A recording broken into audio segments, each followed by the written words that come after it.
नमस्कार, आप देख रहे हैं अपना पसंदीदा चैनल आई इंडिया। मैं बबीता सिंह और दर्शकों के अभिवादन के साथ शुरू करते हैं आई इंडिया का खास शो खबरनामा। सुर्खियों वाले खबरनामे का आगाज दिन भर की बड़ी खबरों के साथ। आज के खबरनामे में सबसे पहले बात करेंगे सपा की किस चाल से परेशान हुई कांग्रेस, और बात होगी भाजपा के संगठन में यूपी की 14 लोकसभा सीटों को लेकर मची है खलबली। फिर बात करेंगे देवरिया पहुंचे अखिलेश यादव ने योगी सरकार को घेरा, और खबरनामे के अंत में बात करेंगे कैबिनेट की मंजूरी मिलते ही यूपी में सेनानियों की बढ़ेगी पेंशन। लेकिन पहले नजर सुर्खियों पर। गोरखपुर में दहाड़े सीएम योगी आदित्यनाथ, कहा 6 साल में बदली प्रदेश की तस्वीर। स्वामी प्रसाद मौर्य के बयानों पर शिवपाल यादव ने दी सफाई। स्वामी प्रसाद मौर्य के बयान से गरमाई सियासत, कांग्रेस नेता सहित संतों ने भी खोला मोर्चा। यूपी के गांव-गांव में मिलेगी मौसम की सटीक जानकारी, तैयारी हुई शुरू। फिर कोरोना की दस्तक से स्वास्थ्य महकमे में हड़कंप, आम लोगों में भी चिंता। रालोद सुप्रीमो जयंत चौधरी के सामने एशियाड मेडलिस्ट ने की मोदी योगी की तारीफ। सीतापुर और लखीमपुर में अचानक दिन में छाया अंधेरा, तेज आंधी के बीच हुई बरसात।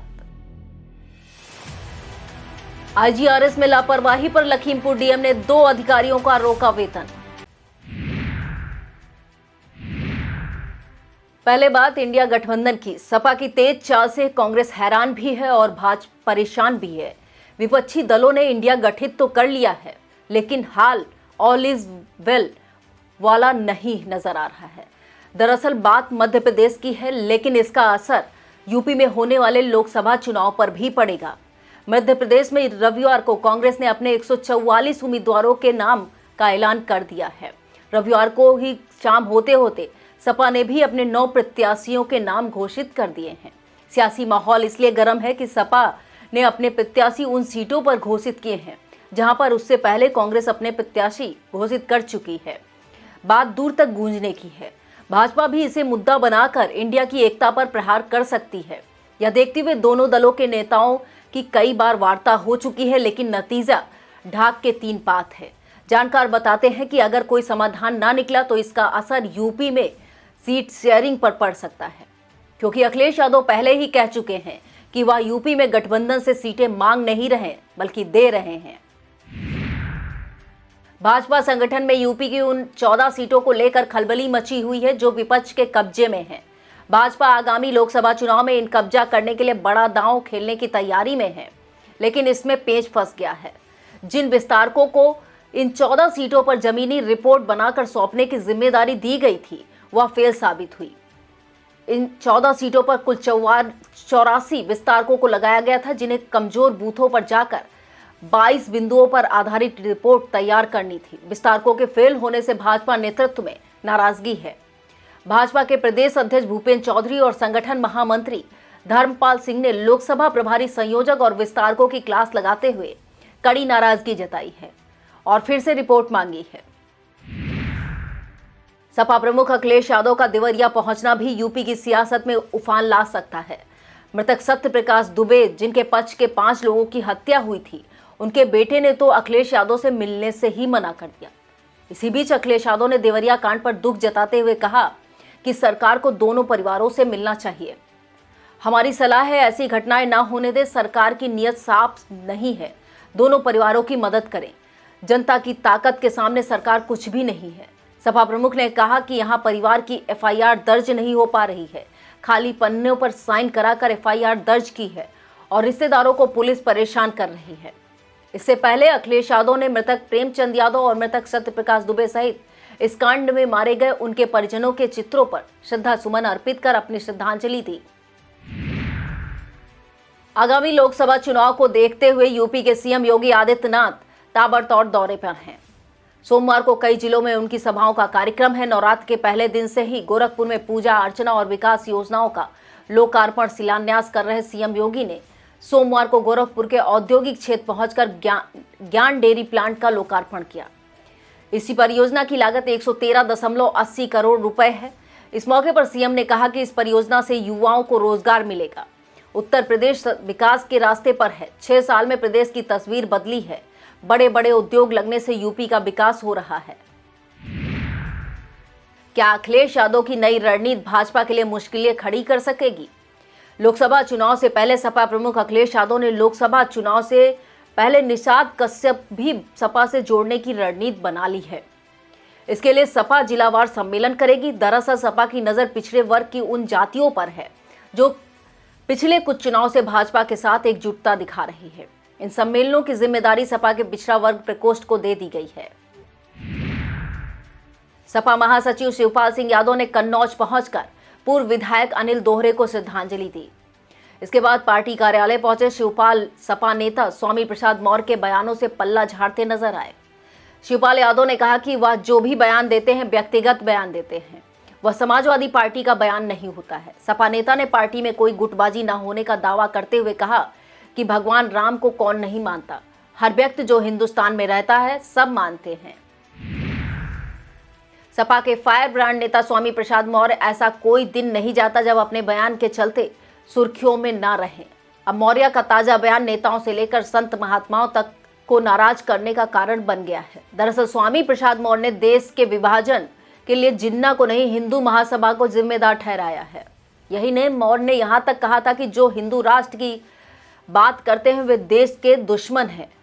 कांग्रेस नेता आचार्य प्रमोद कृष्णम ने इस पर पलटवार करते हुए कहा कि हिंदू धर्म का अपमान करते हैं और अखिलेश यादव इस पर चुप हैं। मुझे लगता है कि सपा को अब हिंदुओं और उनके वोटों की जरूरत नहीं है। यह बहुत दुर्भाग्यपूर्ण है। अखिलेश यादव को अब मौर्य को अलविदा कह देना चाहिए, अन्यथा यह उनके और पार्टी के लिए बहुत बुरा होगा। सपा नेता स्वामी प्रसाद मौर्य के विवादित बयान पर अयोध्या स्थित हनुमानगढ़ी के महंत राजू दास ने कड़ी प्रतिक्रिया दी है। महंत ने कहा कि स्वामी प्रसाद मौर्य को पागल खाने में भर्ती करा देना चाहिए। उन्होंने गलती से सनातन में जन्म लिया है, उनको इस्लाम में जन्म लेना चाहिए था। मौर्य का बयान दुखद और निंदनीय है। महंत ने यह भी कहा कि अखिलेश यादव से निवेदन है कि उन्हें पार्टी से निकालें, नहीं तो समझा जाएगा कि स्वामी प्रसाद के बयान में आपकी मौन स्वीकृत है। वर्ष 2005-6 के बीच यूपी नहीं समूचे देश को दहलाकर रख देने वाले नोएडा के निठारी कांड में इलाहाबाद हाईकोर्ट से बड़ा फैसला आया है। हाईकोर्ट ने इस मामले के दोषी सुरेंद्र कोहली और मोनिंदर सिंह पंडेर को फांसी की सजा से बरी कर दिया है। यह फैसला न्यायमूर्ति अश्विनी कुमार मिश्र और न्यायमूर्ति SHA रिजवी की खंडपीठ ने सुनाया है। बता दें, सुरेंद्र कोहली को ट्रायल कोर्ट ने फांसी की सजा दी थी, जबकि हाईकोर्ट ने 12 मामलों में निर्दोष करार दिया है। इसके अलावा पंडेर को 2 मामलों में मिली फांसी की सजा को हाईकोर्ट ने रद्द कर दिया है। हाईकोर्ट का यह निर्णय दोनों दोषियों को 14 याचिकाओं पर आया है। कोर्ट ने कहा है कि सीधे तौर पर कोई सबूत या गवाह नहीं होने के आधार पर दोषियों को बरी किया जाता है। बता दें, दिसंबर 2006 में निठारी स्थित मुनिंदर सिंह पंडेर की कोठी के पास नाले से नरकंकाल मिले थे। पुलिस की तफ्तीश में पता चला कि पंडेर ने अपने नौकर कोहली के साथ मिलकर कई बच्चों का अपहरण किया, उनके साथ दुष्कर्म किया और हत्या शव नाले में फेंक दिया। बताया जाता है उस समय खुलासे तो इतना बेचैन करने वाले थे कि पूछताछ करने वाले पुलिसकर्मी भी सुनकर उल्टियां करने लगे थे। अब एक और अच्छी खबर की। अब यूपी के गांव-गांव में मौसम की सटीक जानकारी मिलेगी। इसके लिए केंद्र सरकार आई विंड्स यानी weather information network data system योजना ला रही है। यह कार्य केंद्र की मदद से राज्य का कृषि विभाग करेगा। इसके अंतर्गत प्रदेश के 56,000 गांव में मौसम केंद्र बनाए जाएंगे। बता दें, यूपी में 826 ब्लॉक और 57,702 ग्राम सभाएं हैं। राजस्व विभाग 450 ऑटोमेटिक मौसम केंद्र और 2000 ऑटोमेटिक रेन गेज स्थापित करेगा। कार्यदायी संस्था का चयन कर आदेश जारी हो गया है। यह ऑटोमेटिक रेन गेज और ऑटोमेटिक मौसम केंद्र कहां लगेंगे, इसके लिए चयन स्थान कर लिया गया है। रेन गेज पंचायत भवनों की छत पर लगाए जाएंगे, जबकि मौसम केंद्र ब्लॉक कार्यालय में स्थापित किए जाएंगे। इनकी देखभाल का जिम्मा संबंधित पंचायत के पंचायत सेवक या पंचायत मित्र का होगा। अब बात चिंता की। तकरीबन पूरा उत्तर प्रदेश इन दिनों डेंगू सहित कई संक्रामक रोगों से कराह रहा है। इसी बीच कोरोना ने एक बार फिर दस्तक दे दी है। कोरोना के 2 मरीज मिलने के बाद सूबे के स्वास्थ्य महकमे में हड़कंप मच गया है। यह जानकारी रायबरेली जिले से सामने आई है। इन 2 मरीजों में एक आशा बहू भी है। दोनों की एंटीजन जांच की गई है जो निगेटिव आई है, लेकिन लक्षण कोरोना जैसे होने के कारण जब उनके सैंपल RT-PCR जांच के लिए लखनऊ मेडिकल कॉलेज भेजे गए तो रिपोर्ट में दोनों को कोरोना होने की पुष्टि हुई है। करीब 1 साल बाद कोरोना का कोई मरीज मिलने से चिकित्सक अलर्ट हो गए हैं। दोनों पीड़ितों को उनके घरों में क्वारंटीन किया गया है, वहीं पर उन्हें दवा दी जा रही है। स्वास्थ्य अमला दोनों पीड़ितों के परिवार में सभी सदस्यों की जांच करा रहा है। यूपी के डिप्टी सीएम ब्रजेश पाठक ने विपक्षी गठबंधन को लेकर बड़ा हमला किया है। डिप्टी सीएम ने कहा कि यह उन लोगों का समूह है जिन्हें सत्ता की भूख है। उन्होंने कहा कि जैसे जैसे चुनाव नजदीक आएंगे कभी मध्यस्थता नहीं बनेगी, कोई समझौता नहीं होगा। डिप्टी सीएम ने दावा किया कि भाजपा जन कल्याण के लिए पीएम मोदी की गरीब कल्याणकारी योजनाओं को लेकर चल रही है। हम प्रचंड बहुमत से सरकार बना रहे हैं। एक कहावत है, गए थे हरिभजन को ओटन लगे कपास। कुछ यही हाल आरएलडी सुप्रीमो जयंत चौधरी का हुआ है। एशियन गेम्स में सिल्वर और गोल्ड मेडल विजेता पारुल चौधरी पश्चिमी यूपी के इकलौता गांव की निवासी हैं। चाहे अपने क्षेत्र की बेटी को प्रोत्साहित करने की मंशा हो या वोटों का जुगाड़ करने की कोशिश, बहरहाल जयंत चौधरी पारुल चौधरी को सम्मानित करने इकलौता गांव पहुंचे, जहां पर जनसभा भी आयोजित की गई। इस कार्यक्रम के दौरान जब बोलने की बारी पारुल चौधरी की आई तो उन्होंने जो कहा उसे सुनकर जयंत चौधरी सहित सभी आरएलडी नेता सन्न रह गए। पारुल चौधरी ने मन से मोदी और योगी की तारीफ करते हुए कहा कि गवर्नमेंट ऑफ इंडिया हमें बहुत सपोर्ट कर रही है। उत्तर प्रदेश सरकार की पॉलिसी बहुत अच्छी है। पारुल ने कहा, मुख्यमंत्री सर ने कहा है कि जो मेडल जीत कर आए हैं उन्हें डिप्टी एसपी की नौकरी और 3 करोड़ रुपए का इनाम दूंगा। यह बहुत अच्छा लग रहा है। फिलहाल अब रालोद नेता इस बात का पता करने में जुटे हैं कि मोदी योगी की तारीफ पारुल चौधरी ने खुद की है या किसी ने कराई है। अब खबरें जनपद सीतापुर से। रानी लक्ष्मीबाई महिला एवं बाल सम्मान कोष योजना के अंतर्गत बलात्कार पीड़िताओं को आर्थिक छतपूर्ति प्रदान कराए जाने के लिए जिला संचालन समिति की बैठक का आयोजन किया गया। इसकी अध्यक्षता करते हुए डीएम अनुज सिंह ने कहा कि जिला अधिकारी ने कहा है कि जो भी आवेदन समिति के सामने रखे जाएं, उस प्रकरण की गहनता के साथ जांच अवश्य कर ली जाए। बैठक में एएसपी उत्तरी प्रकाश कुमार और सीएमओ डॉक्टर हरिपाल सिंह सहित सभी संबंधित अधिकारी मौजूद रहे। बैठक में समिति स्तर पर लंबित 24 प्रकरणों पर चर्चा भी की गई। महाअष्टमी, महानवमी, विजयदशमी, महर्षि वाल्मीकि जयंती, नरक चतुर्दशी, दीपावली, गोवर्धन पूजा, भैया दूज और चित्रगुप्त जयंती, छठ पूजा पर्व, गुरु तेग बहादुर शहीद दिवस, गुरु नानक जयंती और कार्तिक पूर्णिमा आदि त्योहारों सहित विभिन्न परीक्षाओं के चलते समूचे सीतापुर जनपद में धारा 144 लागू कर दी गई है। इससे संबंधित आदेश एडीएम नीतीश कुमार सिंह ने जारी कर दिया है। यह आदेश 16 अक्टूबर से 30 नवंबर तक प्रभावी रहेगा।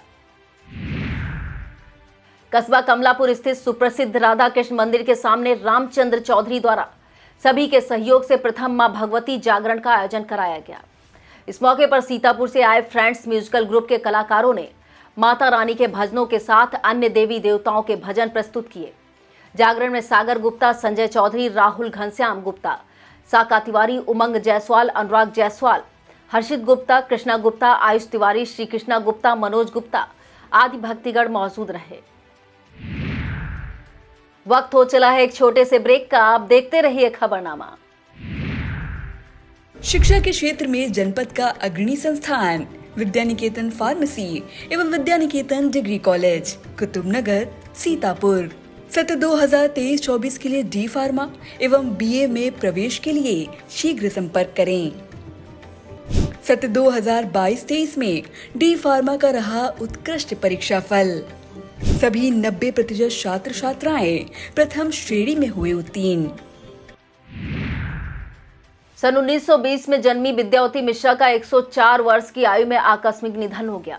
ब्लॉक कसमंडा के अंतर्गत ग्राम पंचायत 86 की रहने वाली थी। उनके पति देवी प्रसाद मिश्रा का 40 वर्ष पूर्व ही निधन हो गया था।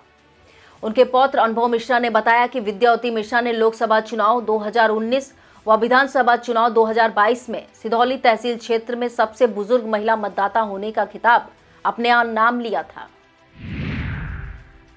सकरन ब्लॉक के अंतर्गत सांडा बीआरसी पर बेसिक विद्यालय के दिव्यांग बच्चों का उपकरण वितरण शिविर आयोजित किया गया। इस मौके पर मुख्य अतिथि के रूप में बिस्वा विधायक निर्मल वर्मा मौजूद रहे। कार्यक्रम को बिस्वा विधायक बीईओ ओमकार सिंह, ब्लॉक प्रमुख प्रतिनिधि कृष्ण कुमार वर्मा और समेकित शिक्षा के जिला समन्वयक प्रमोद गुप्ता ने संबोधित किया। कार्यक्रम का संचालन अजय पांडे ने किया। इस दौरान शिक्षक कृष्ण कुमार, धीरेन्द्र पटेल, स्पेशल एजुकेटर अनूप शुक्ला, दिलीप वाजपेयी, अजय कुमार, विपिन तिवारी, राधेश्याम, मनीष कुमार, गिरजेश कुमार और विजय मिश्रा आदि मौजूद रहे। नशा मुक्ति उन्मूलन कार्यक्रम के अंतर्गत रामपुर मथुरा ब्लॉक पर पंचायत राज सफाई कर्मचारी संघ द्वारा बैठक का आयोजन किया गया। इसकी अध्यक्षता पूर्व विधायक महेंद्र यादव ने की। इस मौके पर मौजूद सभी लोगों को नशा न करने की शपथ दिलाई गई। कार्यक्रम में पुनीत कुमार मौर्य, जसवंत कुमार गिरी, मोहम्मद सलमान अंसारी, वीरेंद्र कुमार गौतम, सुनील कुमार यादव, चंद्र प्रकाश मौर्य, सरोज कुमार यादव आदि मौजूद रहे। सिदौली स्थित कुशाग्र कंपटीशन क्लासेस के डायरेक्टर अभय अवस्थी द्वारा ऊंचाखेड़ा कला के महासेन बाबा में जागरण आयोजित किया गया। इस दौरान मुख्य अतिथि के रूप में विधायक मनीष रावत मौजूद रहे। इस दौरान वहीं अन्य विशिष्ट अतिथियों में भाजपा मंडल अध्यक्ष राकेश पांडे, आचार्य मनीष पांडे, बलराम अवस्थी और अश्विनी शुक्ला सहित तमाम श्रद्धालु मौजूद रहे। ग्राम पंचायत महोली मजरा कमलापुर के किसान कल्लू सिंह व ग्राम पंचायत बेहड़ा बैकुंठपुर के किसान राजेश तिवारी के प्लांट पर ट्रंच विधि से चल रही गन्ना बुआई का अधिकारियों ने निरीक्षण किया। इस मौके पर जवाहरपुर चीनी मिल के वरिष्ठ गन्ना प्रबंधक अवधेश कुमार सिंह, वरिष्ठ गन्ना अधिकारी जवाहरपुर चीनी मिल चंद्र प्रकाश मिश्रा, मुकेश अवस्थी, आकाश सिंह, मिल सुपरवाइजर ज्ञानेंद्र वर्मा आदि मौजूद रहे। सीतापुर जिला उद्योग केंद्र द्वारा हिंदू कन्या महाविद्यालय में मिशन शक्ति का आयोजन किया गया। मुख्य अतिथि के रूप में सीतापुर पालिका अध्यक्षा नेहा अवस्थी ने कार्यक्रम का उद्घाटन करते हुए संबोधित किया। कार्यक्रम के संयोजक डॉक्टर कुलदीप ने बताया कि प्रशिक्षण कार्यक्रम 6 दिवसों तक चलेगा, जिसमें 18 से 45 साल के 1000 महिलाओं को सुरक्षा के उपाय बताने के साथ ही स्वावलंबी बनाने के गुण भी सिखाए जाएंगे। कार्यक्रम में समाजशास्त्र प्रभारी डॉक्टर पुष्पा गुप्ता, योग प्रशिक्षक अंशु गुप्ता, पंकज पांडे और रितिका आदि मौजूद रहे। लहरपुर बीआरसी पर ब्लॉक स्तरीय टास्क फोर्स की मासिक बैठक एवं कार्यशाला का आयोजन किया गया। कार्यशाला को एआरपी पुष्पेंद्र मौर्य, संकुल शिक्षक अनवर अली, शिक्षक जुबेर वारिस, राजेश कुमार वर्मा, संदीप वर्मा, रईस अंसारी और अर्पित त्रिवेदी ने संबोधित किया, जबकि कंप्यूटर ऑपरेटर सौरभ शुक्ला, लेखाकार सुनील तिवारी, कार्यालय सहायक विनीत कुमार और इब्राहिम सिद्दीकी ने तकनीकी सहयोग प्रदान किया। पेस संस्थान लखनऊ एवं कैलाश सत्यार्थी चिल्ड्रंस फाउंडेशन दिल्ली द्वारा पहला कसमांडा और सिधौली ब्लॉक के 4 कॉलेजों में कार्यक्रम आयोजित किया गया। इस दौरान 2750 लोगों को बाल विवाह जैसे कुप्रथा रोकने की ही शपथ दिलाई गई। पेस संस्थान की जिला समन्वयक बीना पांडे, संस्था हरिओम वाजपेयी, ऋतिक अवस्थी, हरीश राज, वंदना शुक्ला, तनुजा, आकांक्षा, शैलेंद्री, अंकित, शैलजा कांत, सचिन और राजा राम आदि मौजूद रहे।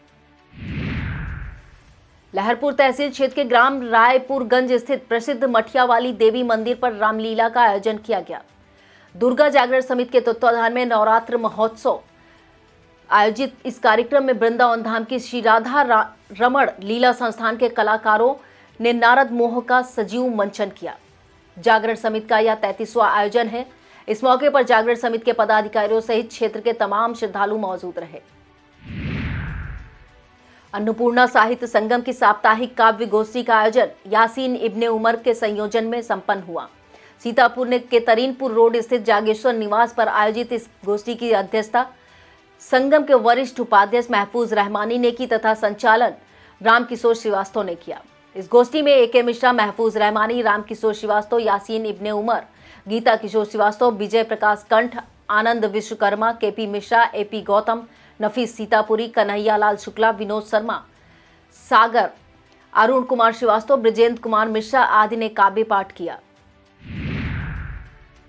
बसपा के सीतापुर जिला अध्यक्ष विकास राजवंशी ने संगठन विस्तार की जानकारी दी। उन्होंने बताया कि पार्टी की राष्ट्रीय अध्यक्ष और पूर्व CM बहन कुमारी मायावती ने सोबरन लाल गौतम और सुरेश राव को सीतापुर का जिला प्रभारी बनाया है।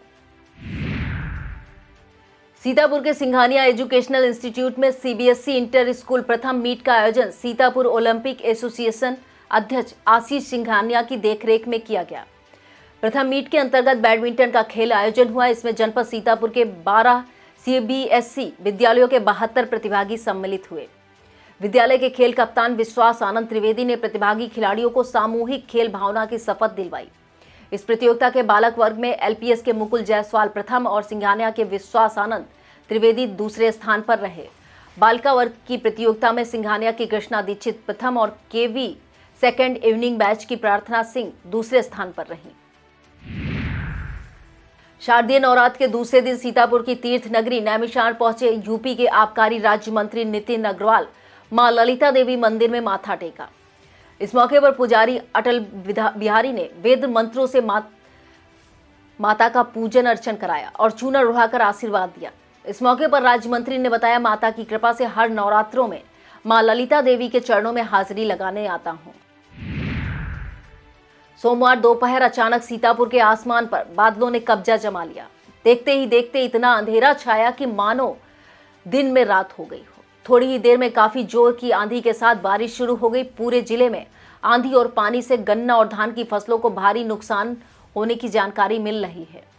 इसके अलावा कई स्थानों पर मार्ग व अन्य संकेतक बोर्ड, होर्डिंग, टीन शेड आदि उड़ गए। इसके साथ आंधी और पानी से विद्युत विभाग को भी बड़ी क्षति पहुंचने की सूचना मिली है। सीतापुर विद्युत वितरण मंडल के अधीक्षक अभियंता नंदलाल ने बताया कि विद्युत लाइनों पर पेड़ या उनकी डालें गिरने से तकरीबन आधे जिले से अधिक की विद्युत आपूर्ति बाधित हो गई है। उन्होंने बताया कि समूचे जिले से रिपोर्ट कलेक्ट की जा रही है, जिसके बाद कुछ कहा जा सकेगा। फिलहाल विभागीय अधिकारी और कर्मचारी आपूर्ति बहाल करने में जुटे हैं। बहरहाल 5 घंटे से अधिक समय तक बिजली गुल रहने से त्राही त्राही मच गई है। अब खबरें जनपद लखीमपुर खीरी से। आईजीआरएस पोर्टल की शिकायतों का समय से निस्तारण न करने के मामले में लखीमपुर के डीएम महेंद्र बहादुर सिंह ने पशु चिकित्सा अधिकारी बेहजम और एडीओ पंचायत निघासन का वेतन रोक दिया है। डीएम ने कहा है कि आईजीआरएस संदर्भों का निस्तारण शासन की सर्वोच्च प्राथमिकता का विषय है। इसमें लापरवाही क्षम्य नहीं है। उन्होंने बताया, दोनों अफसरों का एक एक संदर्भ डिफॉल्टर की श्रेणी में आ चुका है। सैनिक बंधु की बैठक तहसील मितौली में आयोजित हुई। इससे जिला सैनिक कल्याण अधिकारी विंग कमांडर धनंजय सिंह ने सभी पूर्व सैनिकों को संबोधित करते हुए बताया कि आप लोग कोई भी किसी प्रकार की अगर समस्या होती है तो हमें अवगत कराएं। इस दौरान उन्होंने पूर्व सैनिकों की समस्याएं सुनी और वेलफेयर के बारे में बताया। इस बैठक में पूर्व सैनिक हैदर शाह, अनुराग मिश्रा, अख्तर अली, श्लोक कुमार, हाकिम शाह, शरीफ पुत्र स्वर्गीय पूर्व सैनिक मोइनुद्दीन, विभा तिवारी, पत्नी सूबेदार विश्वनाथ तिवारी आदि सैनिक उपस्थित रहे। लखीमपुर में दोपहर को आई तेज आंधी और बरसात के दिन में घना अंधेरा छा गया। इस आंधी और बारिश से दोनों जिलों में जनजीवन अस्त व्यस्त हो गया। अंधेरे का ऐसा आलम था कि वाहनों की हेडलाइटें दिन में जलती नजर आईं। इस आंधी पानी के प्रकोप से धान और गन्ने की फसल को भारी नुकसान होने की जानकारी मिल रही है। इसी के साथ कई स्थानों पर पेड़ गिरने से समूचे जिले की विद्युत आपूर्ति बाधित हो गई है। मितौली सीएससी अधीक्षक डॉक्टर देवेंद्र कुमार सिंह के नेतृत्व में स्वास्थ्य विभाग की टीम ने कस्बे की यूनिटी पैथोलॉजी पर छापा मारा। दस्तावेज न मिलने और अन्य खामियों के चलते पैथोलॉजी को सील कर दिया गया है। लखीमपुर के ब्लॉक बिजुआ में महिला कल्याण विभाग के तत्वाधान में एक दिन का अभिमुखी कार्यक्रम हुआ। कार्यक्रम का संचालन काउंसलर कयूम जरवानी ने किया। कार्यशाला को बीडीओ महावीर सिंह और महिला थाना की अधिकारी प्रभारी निरीक्षक शकुंतला उपाध्याय, महिला कल्याण अधिकारी आर्य मित्रा बिस्ट और डीसी निक्की गुप्ता ने विभिन्न योजनाओं और हेल्पलाइन नंबरों के बारे में जानकारी दी। इस मौके पर गंगा सागर यादव, वरुण शुक्ला, रीमा वर्मा, शिवरानी और दुर्गेश कुमार आदि मौजूद रहे। विद्या भारती द्वारा संचालित 34वीं प्रांत स्तरीय एथलेटिक्स प्रतियोगिता सरस्वती विद्या मंदिर इंटर कॉलेज लखीमपुर में आयोजित की गई। इसमें आनंदी देवी सरस्वती विद्या मंदिर इंटर कॉलेज सीतापुर के छात्र छात्राओं ने प्रतिभाग किया। इस प्रतियोगिता में वंशिका पाल, अर्पित वाजपेयी, अभिषेक पटेल, आदित्य कुमार, योगिता कुमारी, लवी वर्मा, दीपक कुमार, रवि यादव और अभय कुमार आदि छात्र छात्राओं ने प्रथम और द्वितीय स्थान प्राप्त कर पूरे जनपद में विद्यालय का गौरव बढ़ाया। लखीमपुर खीरी के बिजुआ ब्लॉक में इस वक्त राजनीति काफी गर्म दिख रही है। तराई संघर्ष महासंघ के तत्वाधान में रविवार से अनिश्चितकालीन धरना प्रदर्शन की शुरुआत हो गई है। धरने में क्षेत्र के 42 से अधिक गांव के लोग शामिल हैं। धरना दे रहे लोगों के मुताबिक बिजुआ व फूल बेहड़ दोनों क्षेत्र के करीब 50 से ज्यादा गांव इस बाढ़ की चपेट में आ गए हैं, जिनमें से कई गांवों का अस्तित्व समाप्त हो गया है। ग्रामीणों का कहना है कि घर घर में बीमारियों ने दस्तक दे रखी है। दोनों के पास इलाज करने के लिए पैसे नहीं हैं। लोग बेसहारा हैं और गरीबी का जीवन व्यतीत कर रहे हैं। जनप्रतिनिधि भी हाल लेने नहीं आए हैं। अधिकारी बाढ़ क्षेत्र कह रहे हैं और कुछ भी करने में असमर्थ हैं। ऐसे में हम लोग कहां जाएं? गुरदीप सिंह ने आई इंडिया से कहा कि जब तक कोई उच्च अधिकारी यहां पर आकर उनकी समस्याओं का समाधान नहीं करता है, तब तक हम सभी लोग 24 घंटे संघर्ष करते रहेंगे। अब बात एक अच्छी खबर की। यूपी में सेनानियों की पेंशन बढ़ाए जाने की तैयारी है। स्वतंत्रता संग्राम सेनानी और उनके आश्रित तथा लोकतंत्र सेनानी और उनके आश्रित इससे लाभान्वित होंगे। इनको मिल रही पेंशन में 5,000 रुपये प्रतिमाह बढ़ोतरी का मसौदा तैयार हो चुका है। कैबिनेट की मंजूरी के बाद उम्मीद है इसे जनवरी से लागू कर दिया जाएगा। प्रदेश में 25 स्वतंत्रता संग्राम सेनानी, 950 आश्रित, इन्हें मौजूदा वक्त 20,176 रुपये पेंशन मिलती है। इसी तरह से 4,693 लोकतंत्र सेनानी और 1,090 उनके आश्रित हैं। इन्हें 20,000 रुपये प्रतिमाह सम्मान राशि दी जाती है। इस बढ़ोतरी के बाद दोनों को मिलने वाली पेंशन में 5-5 हजार रुपए की बढ़ोतरी हो जाएगी। यह था आज का खबरनामा। आप देखते रहिए आई इंडिया। मुझे दीजिए इजाजत। नमस्कार।